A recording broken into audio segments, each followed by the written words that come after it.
আপনি কি কোনো কিছু শুরু করতে গিয়েও শুরু করতে পারতেছেন না?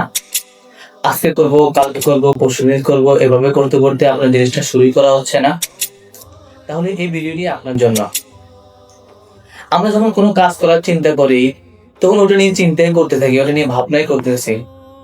বাট আমাদের বিষয়টা এরকম হওয়া উচিত, আমরা বিষয়টাকে সম্পর্কে জানবো, জানার পরে জাস্ট অ্যাকশন।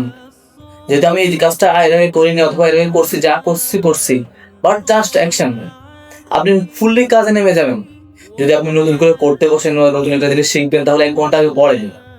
পড়ার পরে এবার যে পড়া হয়েছে ভালো জানেন, তাকেও জিজ্ঞেস করেন যে ভাই আমার পড়াটা ভুল হয়েছে না সঠিক হয়েছে, তো আমার এই সিস্টেমটা কাজ করছে না অন্য সিস্টেম।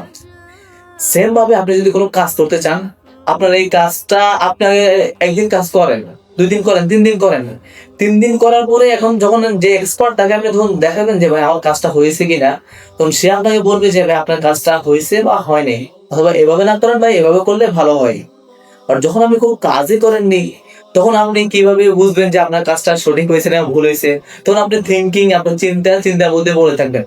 বাট জাস্ট কোনো কিছু শুরু করতে চাইলে শুরু করে দেন। কোনো কিছু চিন্তা করার দরকার নেই, যা হওয়ার হবে। একটা কিছু তো হবে অ্যাটলিস্ট। তো শুরু করে দিন, ইনশাআল্লাহ আল্লাহ সাহায্য করবে। সবাই আমার জন্য দোয়া করবেন। আসসালামু আলাইকুম ওয়া রাহমাতুল্লাহি ওয়া বারাকাতুহু।